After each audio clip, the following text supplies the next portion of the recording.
afternoon, everybody. Lovely to be invited, and thanks for the introduction, Philip. I mean, this is a fantastic opportunity for me because my day job is in the Thinking House in Bord Bia. Some of you may be familiar with it.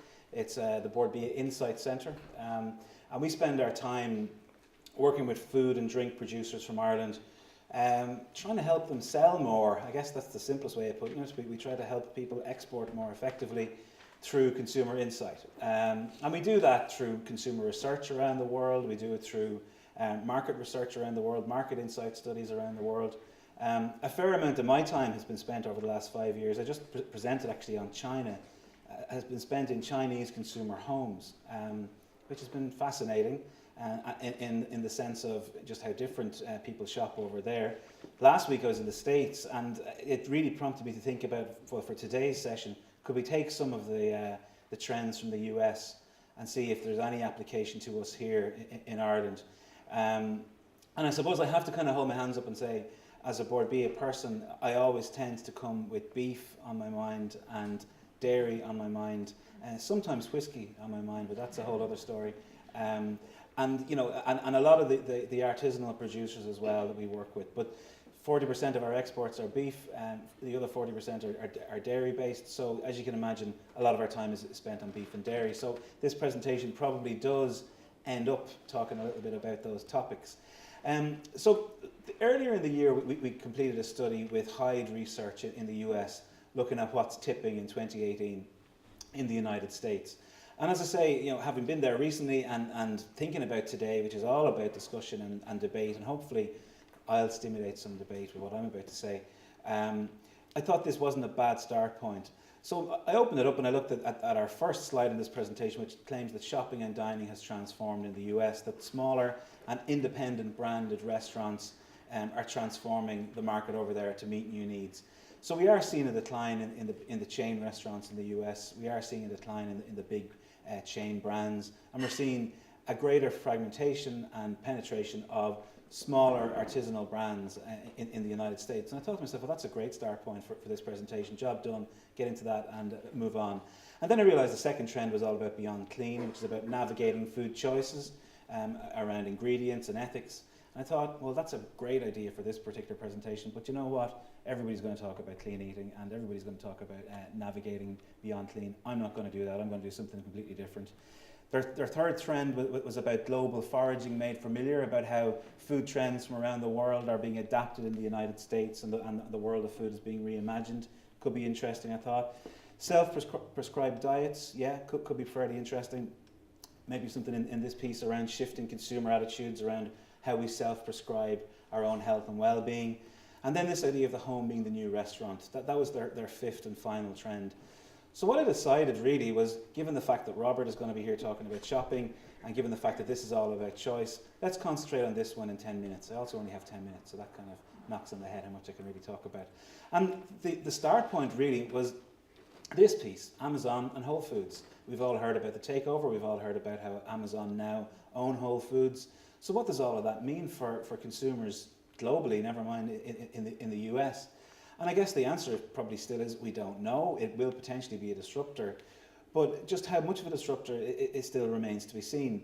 I've just come from a presentation about China, where we're looking at how will we sell Irish beef in China. 1 in 4 pieces of beef sold in China to consumers is sold online. Isn't that an incredible statistic? A quarter of all beef sold in China now is sold online at retail level.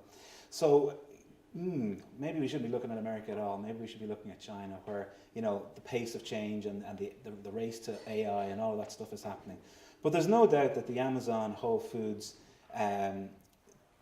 change in the landscape could be quite dramatic for food in general. And I think the thought really I had here was, maybe this is going to be the manifestation of how artisanal comes to the masses. So there's a nice idea. So I did a little bit more digging, and one of the things I was very conscious of was beef and what's happening in beef. And I guess, you know, we've all heard about meat alternatives and you know, meat-free versions of burgers. And here's the Impossible Burger in Shake Shack. Shake Shack, of all places, doing meat-free burgers. So alarm bells ringing in Bord Bia. What are we going to do? Oh no, the beef industry is in crisis. That's a really big problem. What are we going to do about selling Irish beef? We have a huge problem. Meat from plants. What am I going to do? I better go home, I have to go back to work. No, I better not, I better stay here for another 5 minutes. Because the good news, we think, is actually in the same time in the US, beef snacking is on dramatic rise. So there's something very peculiar going on with consumer behaviour. We see in 2009 just over, 1.5 billion in US dollars in meat snacking, all the way up to almost 3 billion worth of beef snacking today. And what's been driving that is back to my earlier point in Whole Foods, is the fragmentation of brands. We're seeing smaller and newer brands emerge all the time. Hershey's have bought this brand, Crave. General Mills have bought Epic. There's a whole range of smaller brands. The big guys like Jack Links are in decline. So really this is actually kind of good news for Ireland and for Irish producers in general. We're always going to be the small players. But it looks like that if we're going to compete in beef in a market like America, for example, we're going to have to start thinking of branding a lot better around this whole space. So I thought that was a nice thing for us to think about today. Brands have an influence on choice. If we're going to think about selling beef, how do we brand beef effectively? And then I looked at this brand, which I think is fascinating. Are we familiar with Tillamook, the dairy company from the States? Well, Tillamook are a regional dairy company from Oregon, and they're very much positioned as a natural, grass-fed, pasture-raised, very nice, wholesome brand. A little bit like our Kerrygold. It's from Oregon, and it's very much positioned in that natural way. But look what they're doing. They're doing beef jerky. So all of a sudden you see dairy brands merging into the world of beef branding. What's going on here? Very hard to know. I don't know. Let's have a talk about it later on. And here's what could be going on. This is Grillito. This is a pre- and post-workout sausage from Germany. So before you go to the gym, have your sausage, or after you come home from the gym, have a sausage. So there you go. What can you say about consumers? How can you come up with that as a choice for health and well-being? I'm not so sure, but I guess what's behind it is branding again. And Anuga recently, we were in Cologne recently looking at what's happening in the world of branding and marketing and foods. A huge amount of new brands emerging in the world of meat. So counterintuitively, even though we're seeing protein in the form of plant protein emerging in a big way, meat is stepping up to the plate in different markets around the world in terms of its branding and its communications. So there's a huge opportunity for us in Ireland to think a little bit harder about how do we do that with our own primary produce. We have all the resources, we have the natural grass-fed produce available in this market, but are we good at branding and marketing those resources? And then I got thinking, well actually I shouldn't be surprised with this at all, because this is China. And these are some consumers that we met in China in the gym 2 years ago, doing their workout. They were millennial consumers. And what we found when we talked to these millennial consumers is that they actually view beef as the ultimate in protein. That's the highest form of protein relative to any other protein, whether it's chicken or seafood or dairy protein or you name it. So beef, and again with my Chinese hat on from earlier on, and Irish beef in China has a significant opportunity if it positions itself as a healthy product. So what does that mean for health and wellness? Suddenly we're hearing all about this meat-free, plant-based world, that we're moving into the world of veganism, but in actual fact, there's a whole bunch of consumers, there's going to be 1.5 billion of them before 2020, and they are going to be interested in natural, grass-fed, pasture-raised, outdoor-reared Irish beef. Why? Because it's a good source of protein. So I suppose where my kind of thoughts on this were, from our perspective today, is that it's very easy to look at the world and say, well, veganism is where it's all going, and plants is where it's all going. But the reality is consumers want good quality food. They want good quality meat, and they also want good quality dairy. So what's going on in that space? Well, okay, I have to put it up here. Plant protein, it's here to stay.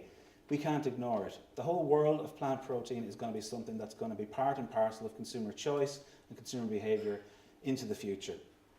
And that has big implications for how we think about ourselves as selling and as sellers of Irish food. So that means that brands are going to have to start thinking differently. And we've already seen how it's happening in meat. We're beginning to see meat branding. I'm going for my pre-post workout beef sandwich now in a second. But in the world of cottage cheese, here's a different way of thinking about branding. This is a cottage cheese brand called Muna. They position themselves as easy to eat with an easy dip spoon. But again, it's 15 grams of protein. So we see the world of protein merging into the dairy category. No news there. It's been happening in kefir and in the Chobani brand, for example, in the US, and the Greek yogurt trend for a number of years. But what I thought was even more interesting is that when you look at dairy, It's actually the likes of fermentation that we've got to start thinking about, because this is not just about protein anymore. This is about the functional benefits beyond protein when it comes to dairy. This is Amanda Pfeiffer. You should have a look at her blog. It's well worth having a look at it on fermented vegetables. And there's a whole school of thought around the benefits of fermentation, which has to be part and parcel of what happens in dairy. So again, with my Ireland dairy hat on, we'll be talking to the dairy industry about what we do next in this space. And very much one of the things I'd like you to think about is, well, have a look for this book, which is co-written by two people from the UCC. And it talks all about the link between your gut and your brain. And to me, that's the future of the whole probiotic, I forgot the other, symbiotic, microbiome piece around gut health. That the link between gut health and brain health is the future of dairy. So I think that's one for us to think about as well, which actually brings me kind of full circle in under 10 minutes, I hope, to a sum up, which is to say, online is the future and it's going to drive brand fragmentation. Small brands will probably continue to chip away at the big ones. Meat hasn't gone away, it's being repackaged. Plant protein is here to stay, and meat is going to have to learn from that, as is dairy. And the link between the gut and the brain creates probably a whole range of opportunities and a range of things for us as consumers to think about when we buy your next pack of cottage cheese. So there we go.